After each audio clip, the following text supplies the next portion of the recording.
नमस्कार, मैं हूं शिवानी शर्मा और आप देख रहे हैं कुछ तो है। श्री राम कथा में चित्रकूट बेहद अहम स्थान माना जाता है। वाल्मीकि रामायण में भी लिखा है कि वनवास के 14 साल में से 11 साल श्री राम ने चित्रकूट में ही गुजारे थे। ये तो बात हो गई त्रेता युग की। हमने सोचा कि जिस जगह पर राम, सीता और लक्ष्मण ने इतना लंबा वक्त गुजारा है, क्या वहां आज भी राम कथा से जुड़े साक्ष्य मौजूद हैं? रामायण के मुताबिक श्री राम चित्रकूट में कई गुफाओं में रहे थे। भरत उनसे मिलने वहां पहुंचे थे। भरत मिलाप भी वहीं पर हुआ था। उसी जगह पर श्री राम ने वनवास यात्रा के दौरान पहले राक्षस को मारा था। क्या आज के चित्रकूट में राम कहानी को लेकर कुछ सबूत हैं? अगर हैं तो किस किस हालत में है? ये सब जानने के लिए हम पहुंच गए श्री राम के वनवास यात्रा से जुड़े सबसे अहम पड़ाव चित्रकूट। हमें बताया गया कि चित्रकूट में श्री राम से जुड़े एक नहीं सैकड़ों साक्ष्य आज भी मौजूद हैं। उन सबूतों को टीवी कैमरे में कैद करने के लिए हमने चित्रकूट में अपनी यात्रा वहीं से शुरू की जहां से त्रेता काल में मर्यादा पुरुषोत्तम राम ने की थी, यानी प्रयागराज के श्रृंगवेरपुर से।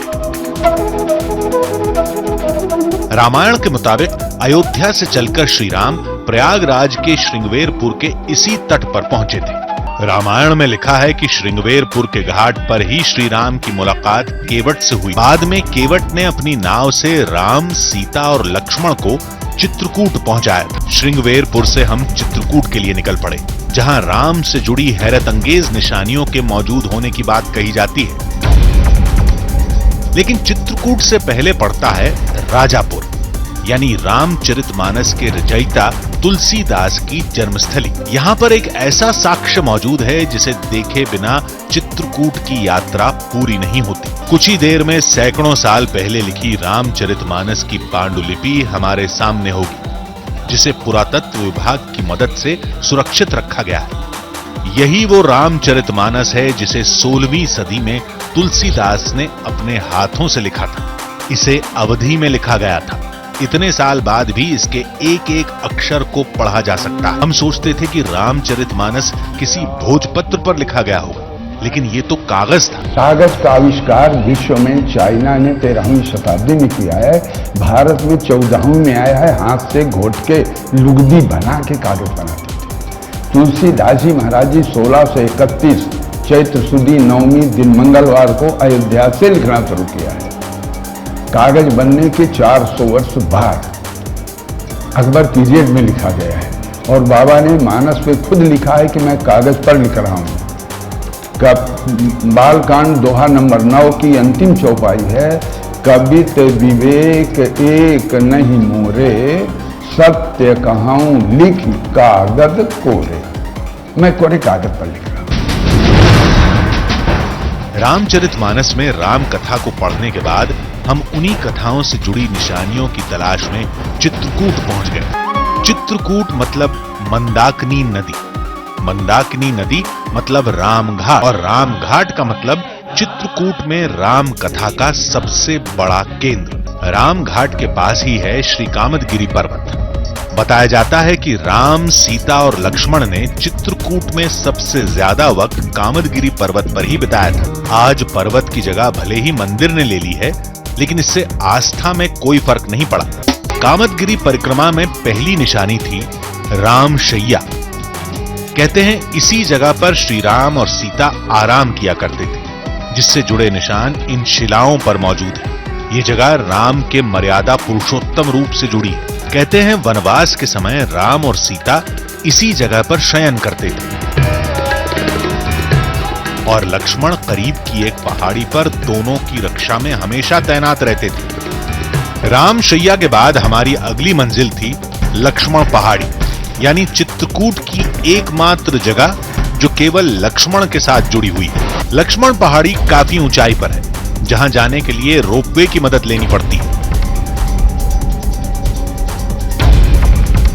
इस जगह पर लक्ष्मण से जुड़े कई निशान हैं।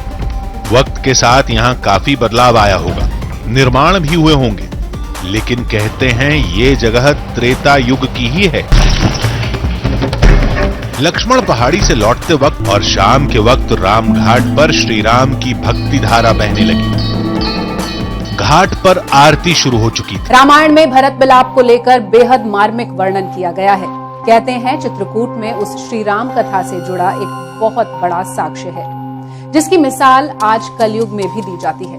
वाल्मीकि रामायण के मुताबिक राम और भरत के आंसू देखकर पत्थर भी पिघल गए थे और वहां मौजूद लोगों के पैरों के निशान पत्थरों पर पड़ गए थे। कहते हैं चित्रकूट में एक जगह ऐसी है जहां के पत्थरों पर सैकड़ों पैरों के निशान हैं। इसके अलावा चित्रकूट की वो जगह जहां लंका दहन के बाद महाबली हनुमान ने अपनी जलन को शांत किया था, वो भी यही मौजूद है। कहते हैं चित्रकूट की ये वही जगह है जहां त्रेता युग में श्री राम और भरत मिले थे। उस समय यहाँ जंगल था, अब आज ये मंदिर है। पत्थर पर ऐसे निशान यहाँ हर तरफ है। कहते हैं ये लक्ष्मण, शत्रुघ्न, सीता और कौशल्या के साथ उन सभी लोगों के पैरों के निशान हैं जो उस वक्त यहाँ मौजूद थे। इनमें वो सैकड़ों अयोध्या वासी भी शामिल हैं जो उस समय भरत के साथ आए थे। आज इस साक्ष्य को साबित तो नहीं किया जा सकता, लेकिन ये निशान इसी चित्रकूट में मिलते हैं। लोग इसे ही सबसे बड़ा सबूत मानते हैं। भरत मिलाप मंदिर के पास ही रामायण काल से जुड़ी एक और जगह है, भरत कूप। रामायण में लिखा है कि राम के राज्याभिषेक के लिए भरत कई तीर्थ धाम का पानी लेकर चित्रकूट पहुंचे थे। राम के वापस जाने से मना करने के बाद भरत ने उस जल को अत्रि मुनि की मदद से एक कुएं में डाल दिया था। कहते हैं वो कुआं इसी जगह पर था। आज का कुआं नया है, लेकिन मान्यता के मुताबिक इसके अंदर उसी त्रेता युग के पानी के अंश। इसके जल को लेकर कोई प्रमाण तो नहीं मिलता, लेकिन लोगों की आस्था ही सबसे बड़ा सबूत है। लेकिन इस कूप से जुड़ी एक बात है जो इसे दिलचस्प बनाती है। आज भी यहाँ पर जो पानी है उसकी खासियत ये है कि आसपास ये चूंकि बुंदेलखंड का इलाका है, आमतौर पर सूखाग्रस्त इलाका माना जाता है, लेकिन ये हमेशा एक लेवल पर भरा रहता है और इसका पानी बिल्कुल साफ होता है, बिल्कुल क्रिस्टल क्लियर होता है। इसे अब तो शेड लगा दिया गया है, आसपास कुछ मरम्मत कर दी गई है, कुछ चीजें बना दी गई हैं, लेकिन ये सब कुछ जब नहीं था तो भी यहाँ पर इसी तरह से साफ पानी था। और मान्यता यह है कि ये कोई सामान्य जल नहीं है, बल्कि अलग अलग तीर्थों से जो पानी लाया गया था राम के राज्याभिषेक के लिए, उसे इस कूप में डाला गया और तब से ही इसका नाम भरत कूप पड़ गया।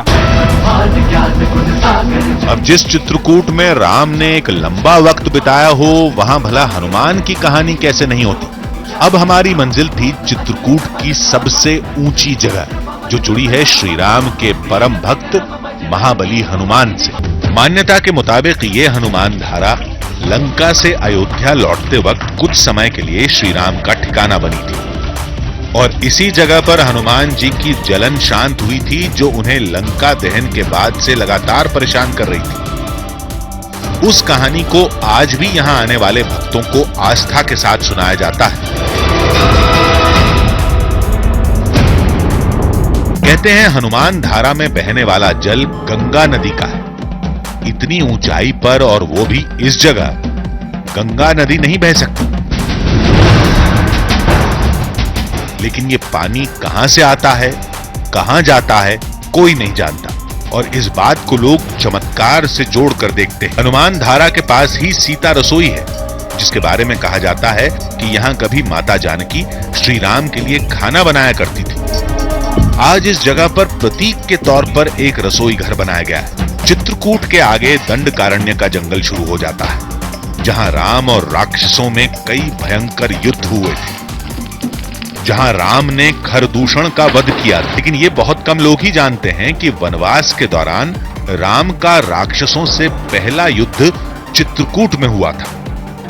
अब हमारी अगली मंजिल वही युद्ध वाली जगह थी, लेकिन उससे पहले हमारे रास्ते में पड़ा जानकी कुंड। बताते हैं कि वनवास के दौरान माता सीता इस कुंड का इस्तेमाल करती थी। यहाँ पर इससे जुड़े कई साक्ष्यों का जिक्र किया जाता है। मंदाकिनी नदी का किनारा और ये जानकी कुंड। जानकी कुंड की कहानी तो आपको बता दी और अब इस कुंड को आप ध्यान से देख लीजिए। ये वो कुंड है जिसके अंदर आपको दिख पा रहा होगा कि ये 3 फुट स्टेप्स हैं। अब इसे पेंट लगाकर थोड़ा और विजिबल करने की कोशिश की गई है, लेकिन ये नेचुरल और प्राकृतिक तौर पर इस पत्थर पर पहले से ही था, जिसे अब पेंट लगा दिया गया कुछ वक्त पहले। लेकिन इसे ही मां जानकी का यानी देवी सीता का सबूत माना जाता है, उनका साक्ष्य माना जाता है। मान्यता यह है कि यही वो जगह थी जहां पर वनवास के दौरान देवी सीता आया करती थी और तब से ही उनके फुट स्टेप्स यहाँ पे, उनके जो चरण हैं जिसे अब यहाँ सीता चरण कहा जाता है, वो यहाँ पर पड़ गए, जो आज भी इस चित्रकूट के जानकी कुंड में मौजूद है। जानकी कुंड के पास ही सती अनुसुईया मंदिर है। सती अनुसुईया अत्रि मुनि की पत्नी थी, जो अपने तप के बल पर मंदाकिनी नदी को चित्रकूट में लाई थी। रामायण के मुताबिक महर्षि वाल्मीकि के कहने पर भगवान राम अत्रि मुनि के आश्रम गए थे और सती अनुसुईया से मुलाकात की थी। कहते हैं यही मंदाकिनी नदी का किनारा है जहां सीता पहली बार सती अनुसुईया से मिली थी और अनुसुईया ने उन्हें दिव्य वस्त्र और आभूषण भेंट में दिए थे। अब हम जहां जा रहे थे वो चित्रकूट में श्री राम का अंतिम पड़ाव था, गुप्त गोदावरी। बताया जाता है कि गुप्त गोदावरी से ही राम की राक्षसों से लड़ाई शुरू हुई थी, जो आगे दंडकारण्य में भीषण युद्ध में तब्दील हो गई थी।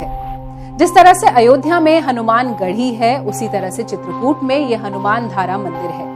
यह हनुमान धारा मंदिर और ये जगह बेहद खास है।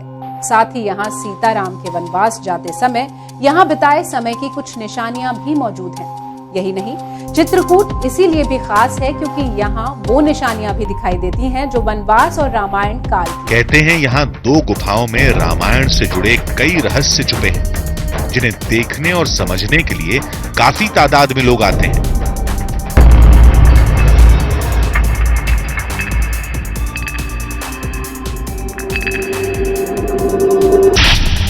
रास्ता बहुत छोटा है, बहुत संकरा है, काफी पुरानी ये गुफा है।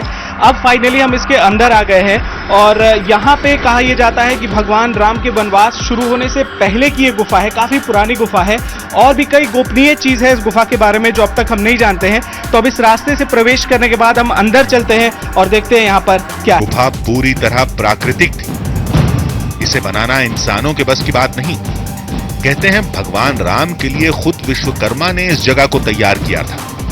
आगे बढ़ते ही हमें राम दरबार नजर आया। कहते हैं राम लक्ष्मण ऋषि मुनियों के साथ यहीं पर दरबार लगाया करते हैं। गुप्त गोदावरी गुफा के अंदर का ये जो राम दरबार है वो उनके वनवास शुरू होने से पहले से ही मौजूद रहा है। मान्यता के मुताबिक ये जो चित्रकूट की गुप्त गोदावरी के पास ये जो गुफाएं हैं ये काफी पहले बना दिया गया था और रामचरितमानस में भी इस बात का उल्लेख किया गया है कि गुफा के बारे में पहले से ही जानकारी थी कि भगवान राम को वनवास होगा और तब वो किसी एक दिन आकर के यहाँ रुकेंगे। गुफा में राम कथा की एक अलग ही दुनिया बसती है। कहानी के मुताबिक इसी गुफा में राम और राक्षसों में पहला युद्ध हुआ था। श्री राम के तीर से मारे जाने वाला पहला राक्षस था मयंक, जिसे खटखटा चोर के नाम से भी जाना जाता है। यहाँ पे मयंक नाम का राक्षस रहता था। यहाँ जो है राक्षसों का बड़ा आतंक था। तो सीता जी ने जो है स्नान करने गई थी, राम जी का पहरा था, तो सीता जी के आभूषण जो है मयंक नाम का राक्षस चुरा के ले गया था।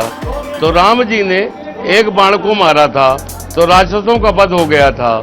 इसके बाद में उन्होंने शिला में एक बाण मारा तो दूध की धारा बह गई।